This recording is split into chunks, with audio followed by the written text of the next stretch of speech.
Hey guys, it's Katie and this is my life with vEDS. It has been a long time since my last video and I'm trying to remember everything that has happened since that video.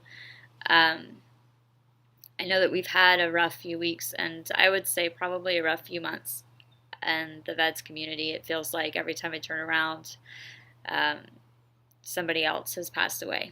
And that's honestly how I'm feeling, and I've kind of stepped back from YouTube for a hot minute there while I was struggling with it and struggling with some other stuff that I was going through. So there's also been some pretty good stuff going on. So um, everybody probably knows about the passing of Dawn, who was 51. She passed, I think, on Christmas Day, and I know that she was pretty involved in the community.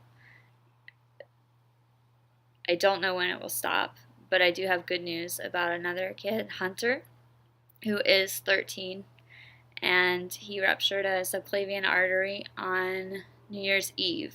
And when I first saw that, as I'm sure a lot of you, if you saw it, probably thought the worst, because it's hard not to when over the last few months it feels like every time we turn around somebody else has died. So when I first saw the news that he was going in, I didn't have high hopes. Like I was hoping, but I was kind of dreading the worst. The good news is that Hunter is doing good.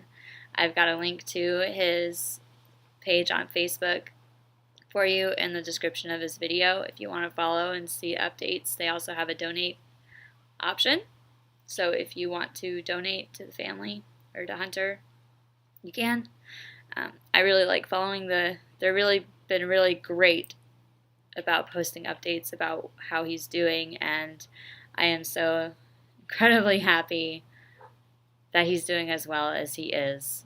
I can't imagine going through this at 13, so kudos to you, Hunter. You're a strong kid. Keep it up.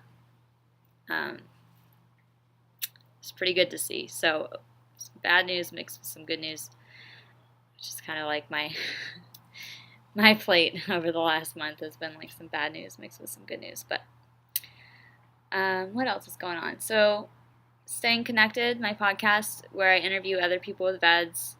I will actually be interviewed myself this month as like a January New Year episode, and that will be something that a couple people have suggested that I do, and I was like, no, this podcast is really for other people to share their stories, but I think it would be good to do. So one of my friends is going to interview me, and I plan to release that episode at the end of this month. It'll be the last Sunday of the month, and check it out. I'm going to put a link to the podcast in this video as well in general, so you can go and check out the podcast if you haven't listened to it. It's called Staying Connected, and it's where I interview other people with vascular Ehlers-Danlos syndrome and hear about their stories with it. So if you have vEDS or you have a family member that has vEDS and you want to be on the podcast, reach out to me through my blog and we'll make it happen. I try to release episodes at the last Sunday of every month. So I hope y'all are doing good, and I look forward to what the new year brings. Happy New Year.